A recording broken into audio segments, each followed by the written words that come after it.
Welcome to Show on the Go. It's your boy Ross Go Squeeze Off.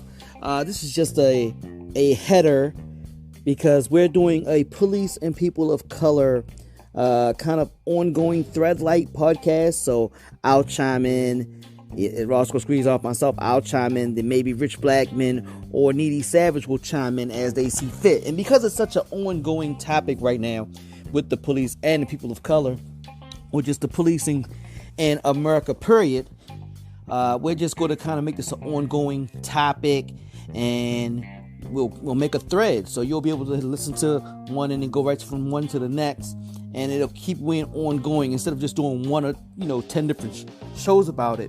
It'll almost be like commentaries, and we'll answer each other as we go through with our own little commentary. So once again, this is the Police and People of Color podcast thread from Show on the Go.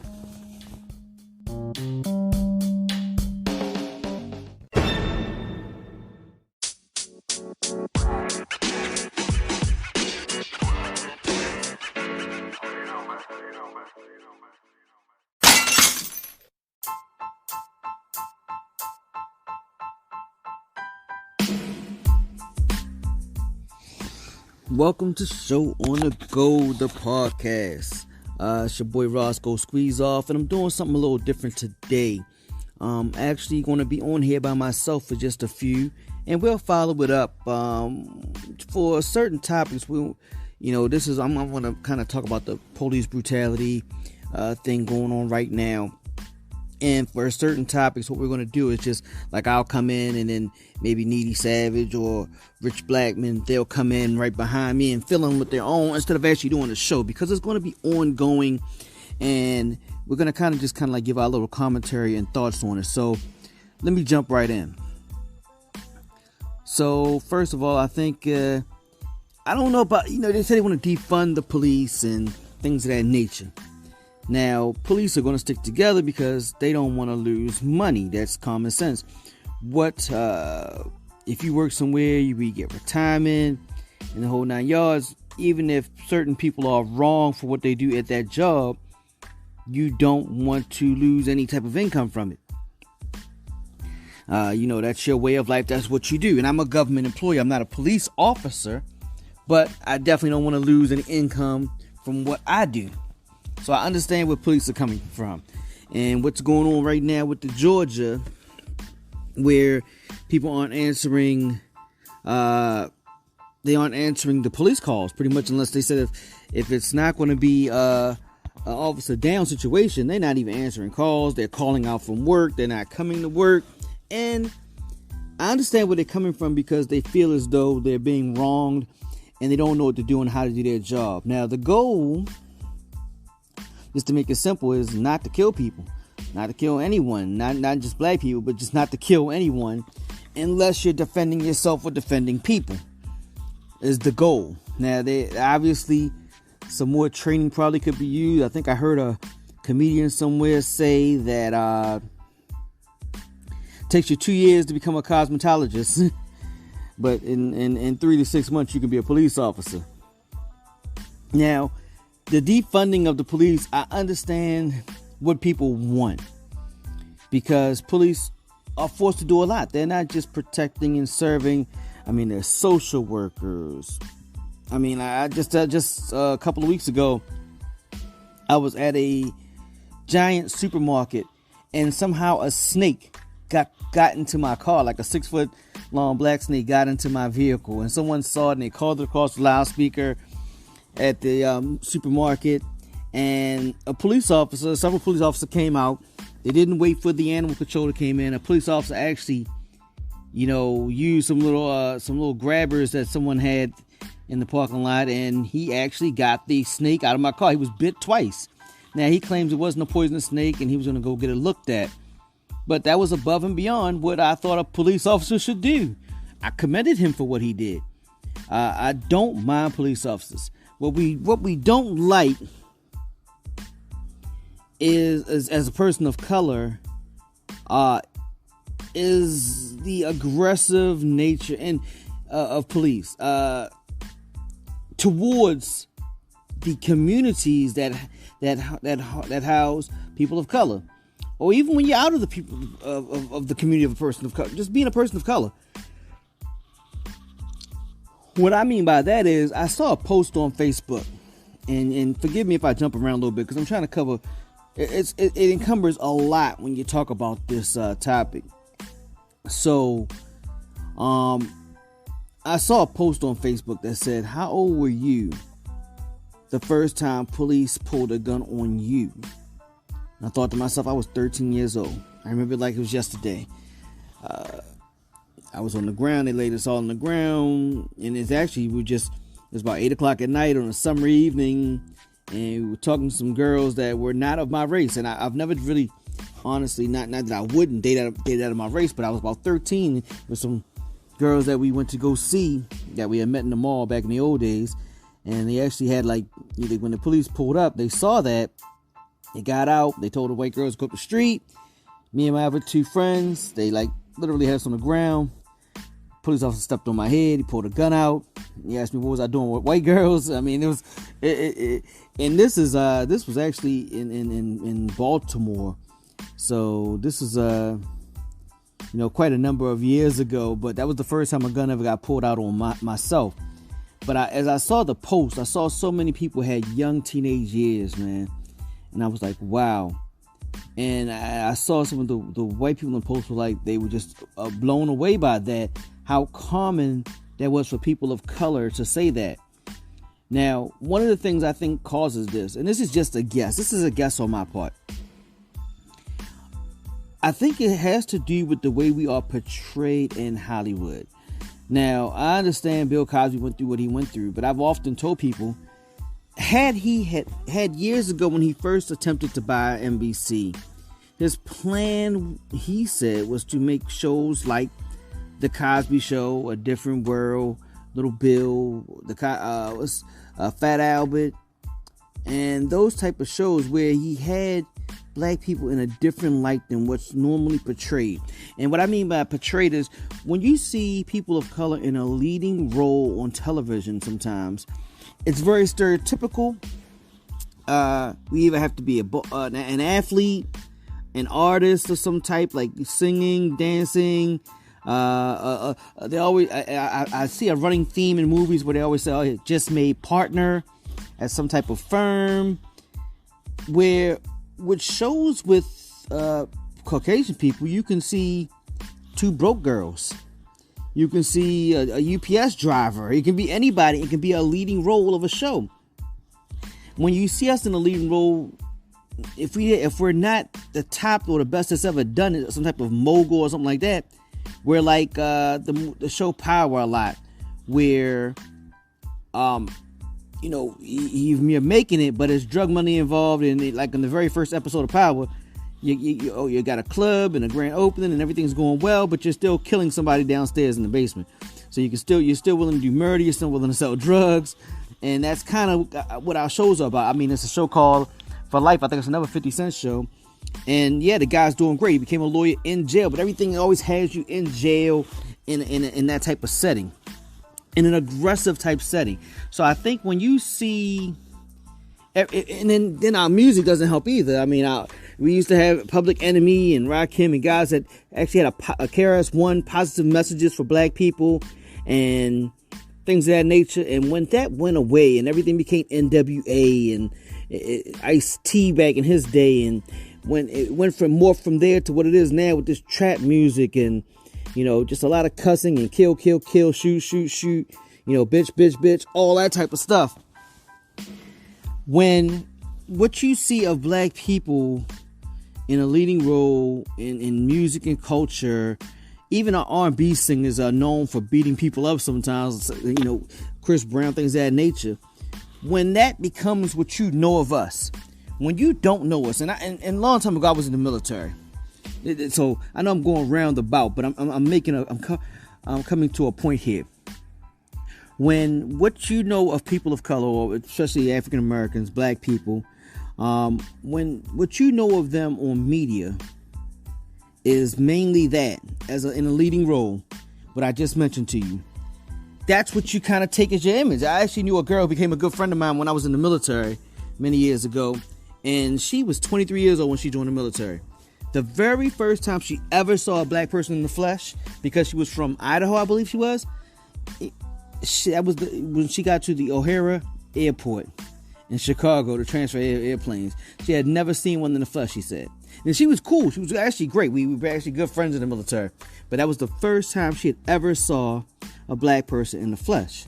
So my point is, when you have police that train for this stuff, and they got limited training, and you go into black communities, or African American communities, or just see them, you're prepared for something just based on what you hear, what you see.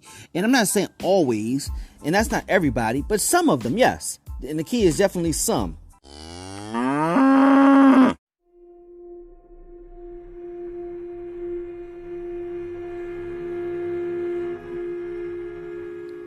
Have you ever thought about starting your own podcast? When we were trying to get this podcast off the ground, we had a lot of questions. How do we record an episode? How do we get our show on all the apps that people will listen to? How do we make money off of our podcast?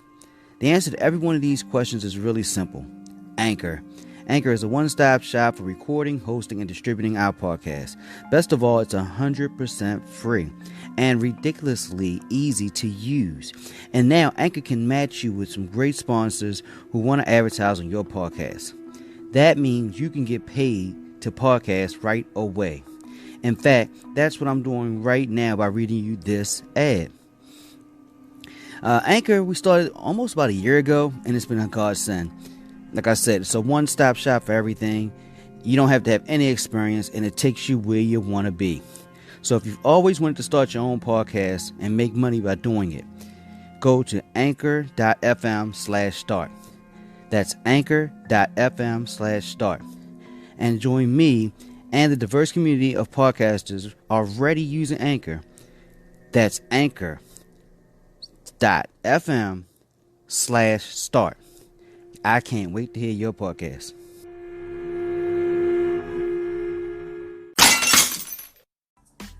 Because what I see is, when I see the videos with the white people, Caucasian people, I see them cussing at police.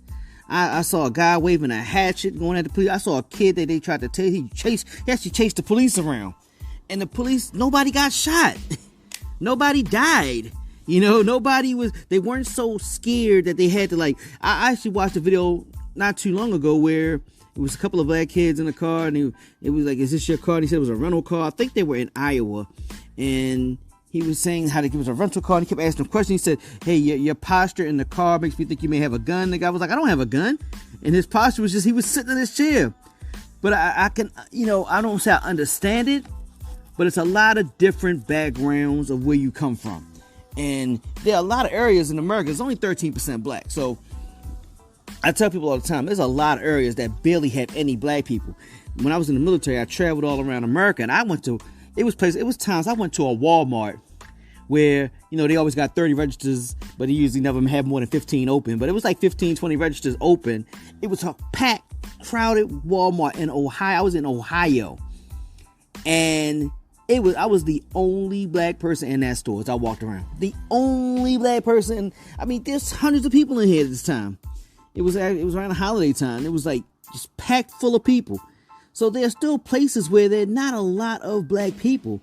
So, and then when you work in areas where there are a lot of black people, and even I'm trying to cover the whole gauntlet here. So you got people that are not used to being around them, and then some that just don't relate. So I don't know if it's a thing where you need a lot of people to police themselves. Blacks police blacks. And, have a good amount of those there. But it's a lot of fear from cops to black people. And then the opposite way around. It's a lot of fear from black people. I forgot what I was watching, man. And it was something where a guy got pulled over by the police. And his kid was maybe 8 or 9 in the back seat, and he started crying. And the father said, "Hey, what's the matter? What's the matter?" And before the police even came to the car, he said, "Dad, I don't want you to die." Granted, we have to talk to the kids about this kind of stuff, but it's a fear on both sides. So maybe we need to get, police playing basketball, the little basketball leagues, and different, kid officer. It used to be an officer-friendly thing when I was growing up, where officers would come to the elementary school and talk to the students and get to know them and things of that nature. And then they played in the different sports leagues and recreation centers in the communities. I don't know if that goes around, if that happens. I know it doesn't happen much on the East Coast anymore, but I don't know if that happens anymore. But it has to be a meshing point, and you just can't get rid of police. You gotta have some type of police. But as far as people saying that, there is really no attack on black people, and I'm not saying it's a targeted attack, but you gotta remember what police was created for. What the police used to be sheriffs.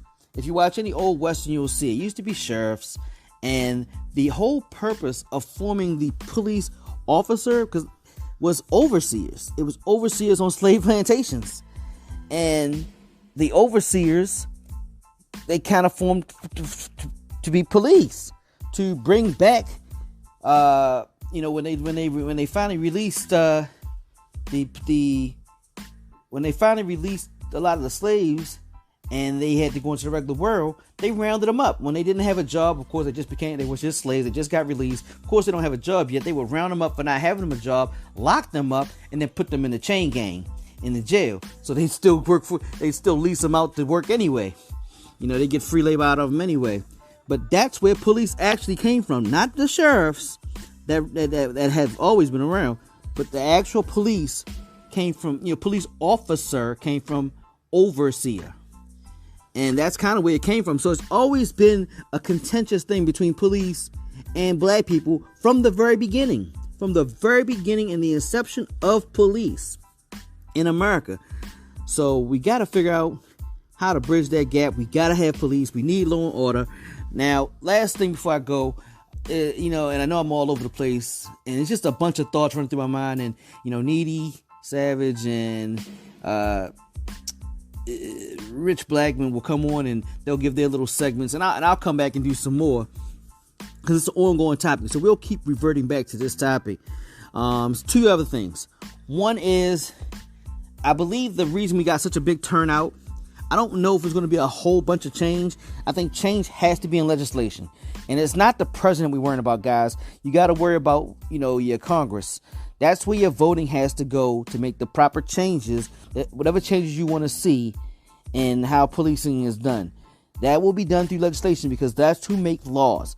You need to have laws in place. I think you leave everything like it is, honestly. You do a little bit more training, of course. You do want the training, but you want to have laws in place. So if you had a mandatory law that if you were found to wrongfully shoot someone, not just a person of color, but anyone, for some type of police brutality, like the knee on George's neck, then yes, that should be a mandatory sentence. Almost like just like I have a mandatory sentence for robbing a bank.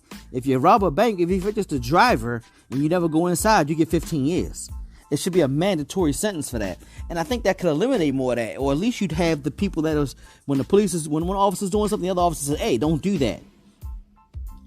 So that's one thing there.